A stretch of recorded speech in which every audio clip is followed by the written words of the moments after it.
Berulang-ulang kali telah ku katakan, diriku ini hanyalah seorang bidua.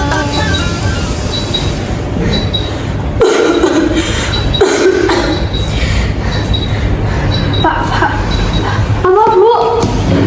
Ayo linggosek bu, linggosek. Pak, tak boleh rumah sakit ya. Ayo. Terangkanlah, terangkanlah. Assalamualaikum. Halo, izin masuk? Nggih, monggo mbak. Selamat pagi Bapak, Ibu. Bagaimana Bu kabarnya? Apa masih batin-batin ya? Masih sus. Baik, sebelumnya perkenalkan saya perawat Erika yang bertugas pada shift pagi hari ini. Benar nggih dengan Ibu Rara? Boleh saya cek terlebih dahulu gelang identitasnya? Di sini saya akan melakukan latihan nafas dalam terhadap Ibu Rara yang bertujuan untuk mengurangi rasa sesak yang Ibu rasakan. Apakah Ibu bersedia? Bersedia. Baik, kalau begitu saya permisi dulu untuk mengambil peralatannya nggih Bu, Bapak. Oke.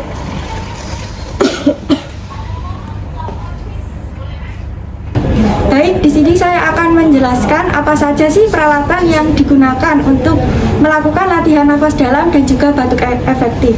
Namun perlu diketahui bahwa tujuan dari dilakukannya latihan nafas dalam adalah untuk meningkatkan kapasitas paru dan mencegah atelektasis. Dan adapun tujuan dari dilakukannya latihan batuk efektif adalah untuk mengeluarkan dahak atau sputum yang tertahan pada saluran pernafasan pasien. Berikut adalah peralatan apa saja yang digunakan pada latihan batuk efektif dan juga latihan nafas dalam. Yang pertama, ada hand sanitizer. Yang kedua, handscoon. Yang ketiga ada stetoskop. Yang keempat ada handuk kecil atau celemek. Yang kelima ada bengkok sebagai tempat air liur pasien. Dan yang terakhir ada pot sputum sebagai wadah sputum pasien. Sebelum melakukan tindakan kepada pasien, alangkah baiknya kita memakai APD terlebih dahulu, seperti handscoon, masker, dan juga skort. Dan sebelum memakai handscoon, kita harus mencuci tangan 6 langkah dengan benar terlebih dahulu. Namun, karena saya di sini memiliki hand sanitizer, maka saya akan mencuci tangan menggunakan hand sanitizer. Pertama, ambil hand sanitizer secukupnya, kemudian oles ke telapak tangan, punggung tangan, sela-sela jari, usahakan terkena semua ya, ibu jari,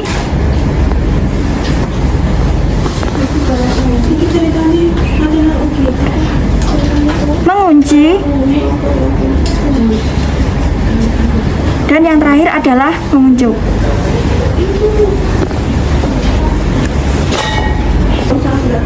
Baik, adapun 5 moments mencuci tangan antara lain, yang pertama sebelum kontak dengan pasien, yang kedua sebelum melakukan tindakan aseptik, yang ketiga setelah terkena cairan pasien, yang keempat setelah kontak dengan pasien, dan yang kelima adalah setelah kontak dengan lingkungan pasien.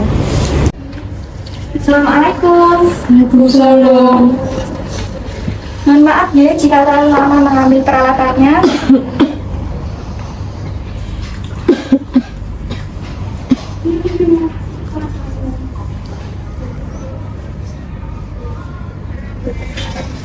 Sudah sejak kapan Ibu mengalami batuk-batuk seperti ini? Baru tadi nih mbak, tadi habis bersih-bersih tiba-tiba tusuk batuk gitu. Oh, sebelum-sebelumnya tidak pernah nggih batuk-batuk seperti ini? Nggak boten. Apa punya riwayat penyakit sebelumnya? Boten mbak.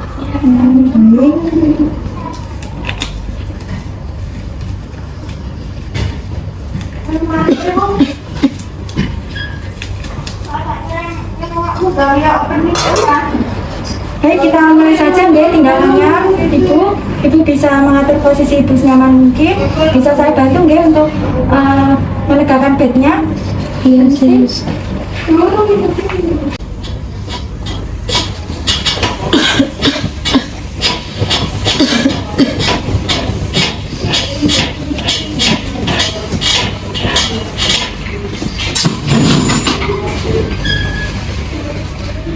Bagaimana Ibu? Apa sudah nyaman dengan posisi seperti ini? Sudah, sus. Tidak pusing? Baik, bisa kita mulai ya Ibu untuk latihan nafas dalamnya. Pertama-tama Ibu bisa letakkan tangan kanan Ibu di dada sebelah kiri. Kemudian tangan kanan di perut bagian kanan. Kemudian tarik nafas melalui hidung pelan-pelan.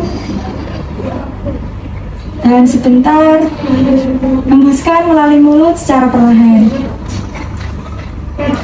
Kita rileks nih Ibu, tarik nafas dalam-dalam lagi. Tahan sebentar, hembuskan melalui mulut secara perlahan. Sekali lagi, tarik nafas dalam-dalam. Tahan sebentar, hembuskan melalui mulut secara perlahan. Bagaimana Ibu? Apa sudah lebih nyaman dari sebelumnya? Sedikit, sus. Baik, Ibu bisa melakukan latihan nafas dalam ini 3-5 kali sampai Ibu merasa lebih nyaman deh. Bisa dimengerti Bu? Bisa, sus. Baik, untuk tindakan latihan nafas dalamnya sudah selesai nggih Bu. Selanjutnya untuk tindakan yang selanjutnya adalah latihan batuk adaptif yang bertujuan untuk mengeluarkan dahak yang tertahan pada saluran pernafasan Ibu. Apakah Ibu bersedia? Bersedia, sus. Baik, kalau begitu Ibu tetap dalam posisi seperti ini ya. Saya akan memeriksa terlebih dahulu apakah ada suara abnormal pada saluran pernafasan Ibu. Baik, sus.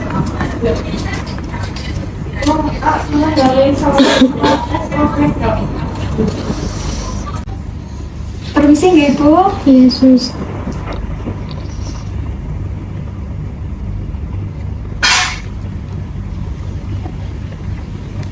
Bisa duduk tegak sebentar Bu. Bisa saya bantu?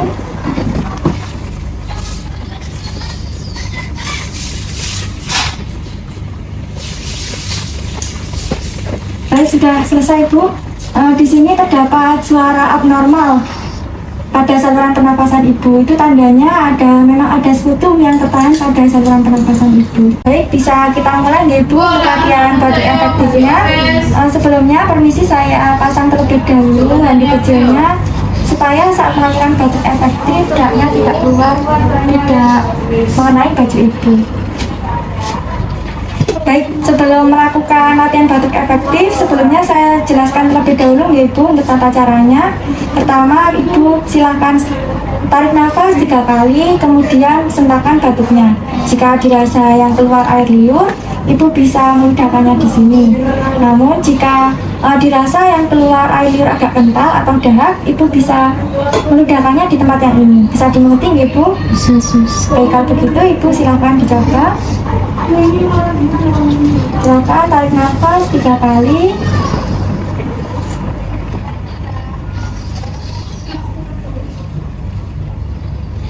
Kemudian sentakan batuknya.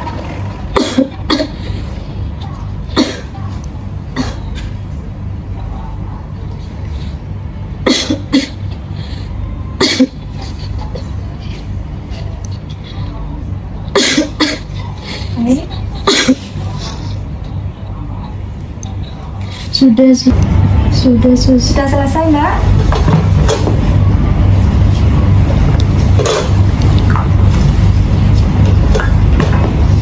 Ini Bu tisunya, mau sendiri atau saya bantu? Sendiri. Baik, silakan. Tadi sudah bagus nih Bu. latihan batuk efektifnya berhasil, daknya juga sudah keluar banyak. Bagaimana yang Ibu rasakan sekarang? Apa sudah jauh lebih mendingan? Lebih mendingan sus. Baik, alhamdulillah kalau begitu. Untuk latihan batuk efektifnya sudah selesai ya Ibu. Ibu bisa kembali ke posisi semula. Mau tetap duduk seperti ini atau kembali ke posisi semula? Seperti ini sus. Baik, permisi ya Ibu, saya bersihkan terlebih dahulu.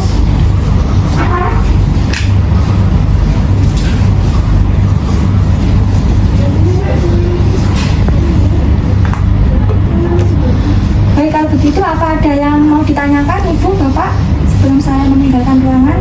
Oh, ini latihan batuk efektifnya ini apa bisa setiap hari? Ya, bisa dilakukan 3-5 kali sampai Ibu merasa nyaman ya. Bisa dimengerti? Baik, kalau begitu saya izin permisi dulu. Semoga Ibu Rara lekas sembuh. Jika butuh bantuan apa-apa, Bapak bisa langsung ke ruang perawat atau bisa memencet tombol di sebelah sini. Bisa dipahami ya? Baik, kalau begitu saya permisi dulu. Assalamualaikum. Terima kasih sus. Ya, sama-sama. Assalamualaikum warahmatullahi wabarakatuh. Perkenalkan, kami dari kelas 1B. Di sini kelompok 2 dari bimbingan Nurse Andia ingin memberikan sebuah edukasi tentang bagaimana caranya pemberian oksigenasi dan bagaimana caranya teknik nafas dalam dan juga batuk efektif yang bertujuan untuk memberikan kenyamanan kepada pasien. Nah, di sini perkenalkan, nama saya Lavina Salsabila dengan NIM belakang 055. Peran saya yakni sebagai kameramen dan juga sebagai perawat. Perkenalkan, nama saya Dwi Rahmawati dengan NIM belakang 054. Peran saya sebagai pasien dan keluarga pasien yaitu seorang ayah atau bapak. Baik, perkenalkan saya Erika Ratna Puspasari dengan NIM belakang 064. Di sini saya berperan sebagai perawat dan keluarga pasien yaitu sebagai teman pasien. Perkenalkan, saya Nabila Resya Ramadhani dengan NIM belakang 051. Di sini saya sebagai pasien dan kameramen. Baik, semoga video dari kami dapat mengedukasi. Terima kasih. Wassalamualaikum warahmatullahi wabarakatuh.